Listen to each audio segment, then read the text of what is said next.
तारीख को 3 सितंबर को दोपहर को अराउंड 3 साढ़े 3 बजे के आसपास हमें सूचना मिली कि एक व्यक्ति ने अपने ही बहन को गांव में गोली मार के उसको मौत के घाट उतार दिया। तो जानकारी मिलते ही हमारा ये जो है महुआ ढाली करके एक गाँव पड़ता है, सुल्तानपुर पट्टी के अंदर से जाके नदी पड़ता है। नदी पार करने के बाद कुंडेश्वरी के बगल में जो जंगल है, जो बिल्कुल ट्राई जंक्शन बोल सकते हैं हम, नैनीताल जनपद हो गया और आपका कुंडेश्वरी हो गया काशीपुर थाने का, और आपका बाजपुर का लास्ट गांव है वो तिराहा में, मतलब ट्राई जंक्शन में पड़ता है, उतना दूरस्थ गांव है वहाँ पे महुआ डाली में। वहाँ की सूचना थी। तत्काल हमारा पुलिस फोर्स इंक्लूडिंग SHO, हमारा चौकी इंचार्जस जितने भी विक्रम धामी है और आपका विनोद फर्त्याल है, SSI हमारा अर्जुन गिरी है, सभी लोग पहुँच गए भारी पुलिस बल के साथ। तो जानकारी में ये आया है कि एक पवन कुमार करके व्यक्ति है, वो मूल रूप से मतलब महुआ डाली का रहने वाला है, गडेरिया समुदाय से बिलोंग करता है, और सोनम करके लड़की है वो सुनहरा कास्ट से बिलोंग करती है, वो बगल के गांव जगतपुरा से है। तो वो दोनों वही डिस्टेंट दूरस्थ गांव का है, जो लास्ट के गांव है दो का। कहने को काशीपुर बाजपुर कोतवाली पड़ता है, वो बिल्कुल जंगल के बगल में स्थित दो गाँव हैं। तो 3/9/2023 को लगभग 1 साल पहले ऐसा हुआ था कि ये जो सोनम है और पवन आपस में प्यार करते थे। तो उससे पहले ऐसा हुआ था, इसके सोनम के 4 भाई है, इसमें सबसे बड़ा भाई राजीव है। तो उनके घर में रिश्ता ढूंढने की प्रयास कर रहे थे। उसी समय जो है ये दोनों सोनम और पवन जो है प्यार में थे। तो इन्होंने भाग के वो कहीं पे यूपी में शादी कर लिया, मंदिर में अपने आप मतलब मंदिर में शादी कर लिया, और उसके बाद कहीं मीरठ में रहने लगे, मतलब मेहनत मजदूरी करते हुए रहने लगे। तो उस समय इनको लगा कि भाई बहुत ज़्यादा आक्रोश नहीं है। थोड़ा दिन बाद ऐसा लगा, लगातार जो है दोनों परिवारों से दोनों का लड़की का लगातार बातचीत होती थी, और इसी बीच में वो प्रेग्नेंट भी हो गई। तो दोनों परिवार से बातचीत होती थी, तो ठीक ठाक ही लगा उनको कि वो वापस आ गए। तो इन्होंने कहीं पर भी ना पुलिस को, ना कोर्ट को, ना तहसील को, ना वहाँ पे समाज में भी किसी बड़े लोगों से बताना, ऐसा कोई चीज़ नहीं करा। इनको लगा कि भाई ठीक है, अभी दोनों परिवार शांत हो गए, अब सब अपने अपने काम में व्यस्त है, दोनों परिवार वाले हमसे बातचीत भी कर रहे हैं, तो वापस आ गए। पवन के जो गांव है, जो महुआ डाली में आके पवन और सोनम मियाँ बीवी मतलब हस्बैंड वाइफ दोनों आके रहने लग गए अपने काम से।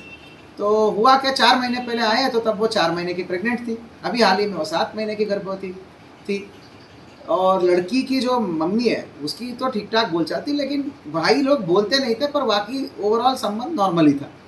परंतु ये था कि ये अब तो पता चला कि ये जो राजीव तोमर है, सबसे बड़ा भाई है, वो तो अंदर अंदर ही दिल में खुन्नस रखता था। कभी उसने खुलेआम जाके धमकी नहीं दिया, कभी उसने गांव वालों को नहीं बोला, कभी उसने लड़के के परिवार को डायरेक्टली जाके बोला नहीं। जब से ये वापस आए तब से कभी जाके धमकी नहीं दिया, ना किसी को बोला, लेकिन अंदर खाने बहुत दिल में बहुत खुन्नस रखता था। एक सोची समझी साजिश के तहत वो जो है कल जाता है 3 तारीख को, 3 तारीख के दिन में ही डिसाइड कर लेता है, और पूरा तमंचा और उसके जो है तमंचे के साथ साथ जो है पर्याप्त मात्रा में राउंड कारतूस वारतूस सब लेके चला जाता है। और पहले जाता है वो सीधा वो सोनम के घर में, मतलब पवन के घर में, हस्बैंड के घर में जाता है। उसने जानकारी मिलता है कि वो तो खेत की तरफ गई है फ्रेश होने के लिए करके। फिर वो खेत की तरफ जाता है। तो खेत की तरफ जाता है तो वो झाड़ियों के पास खड़ा होता है, फील्डिंग ला के खड़ा होता है। तो वहाँ पे जो खेतों की साइड से आपकी सोनम और उसकी एक भांजी, छोटी सी भांजी रास्ते में आते रहते हैं। तो आते ही वो आमने सामने दिख जाते हैं। तो सोनम वो भांजी बोलती है, मामी देखो वहाँ मामा आ रहे हैं। तो सीधा वो दौड़ के आ गया, वो सीधे आ गया और उसकी बाल पकड़ के ज़मीन में पटक लिया। उसने ज़मीन में पटक के गिरा दिया। गिराने के बाद तमंचा निकाल के उस पर राउंड डाल के लोड करके उसके सीने मतलब बदन पे गोली मारता है, लेफ्ट चेस्ट पे गोली मारता है, और बहुत जोर आवाज़ आती है। तो वो भांजी भाग जाती है। भांजी भाग के पास में ही पवन के घर में चली जाती है। तब ये वहाँ नहीं छोड़ता वो, फिर उसके बाद राउंड लोड करके पवन के घर आता है, और पवन के घर वालों को सबको दिखाता है कि तुम लोग कोई बीच में नहीं आओगे, आप पवन कहाँ दिखाओ, मुझे पवन को मारना है। तो लेकिन अदृष्टवशात बोलो, मतलब भाग्य बोलो, कि वहाँ पे पवन उस घर में नहीं मिलता, वो कहीं पे बाहर खेतों में जया रहता है किसी अपनी काम से। तो इसी बीच में सारे मतलब गोली की आवाज़ है, हल्ला मचता है, सारे लोग इकट्ठे होते हैं, तो लोग ज़्यादा इकट्ठे होने लग गए। इसी बीच में पवन को जब खबर मिलता है तो वो अपनी बीवी जहाँ पड़ी रहती है वहाँ तक जाता है। ये चीज़ दिख जाता है इसको, किसको, आपका राजीव को। राजीव भी भागता है, लेकिन गांव के सारे पब्लिक इकट्ठे हो जाते हैं। तो पवन जो है आगे भाग जाते हैं, वो छोटा छोटा नाली कूद के खेतों में अंदर चली जाता है। तो ये भी उसके पीछे भागता है, परंतु उस दौरान सारे गांव तब तक जो है 5-7 मिनट हुआ रहता है, पूरे गांव देहात में तो तुरंत लोग इकट्ठे हो गए। तो इकट्ठे होकर ये राजीव के पीछे पहुंच जाते हैं सब लोग, राजीव को पकड़ने के लिए हल्ला मचा के राजीव के पीछे दौड़ते हैं। तो राजीव पैनिक होकर वहाँ से भाग जाता है, गन्ने की खेतों में भाग के वो कुंडेश्वरी इलाका और जंगल इलाके में भाग जाते हैं। तो इस सूचना पर जैसे ही हमको पुलिस मिलती है, पुलिस भी भारी पुलिस बल लेके हम वहाँ पहुँचते हैं। सबसे पहले तो पवन की घर के पास जो है भारी पुलिस बल तैनात करते हैं हम लोग, क्योंकि हमें अंदेशा था कि भाई ये फिर से कुछ अटैक न कर ले। पवन और उसके पूरे घर परिवारों के सामने हमने भारी पुलिस बल तैनात किया, असलेबंद कांस्टेबल हेड कांस्टेबल तैनात किया, पूरे गांव का कॉम्बिंग किया, लड़के के घर वालों के सबको लाकर हमने विस्तृत पूछताछ करी।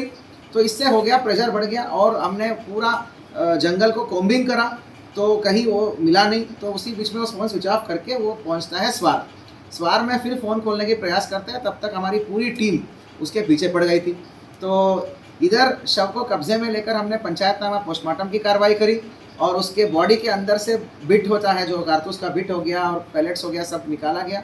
और पंचायतनामा पोस्टमार्टम करने के बाद उसी दिन शाम को हमने 302 का FIR हमने लिख दिया, दर्ज कर दिया।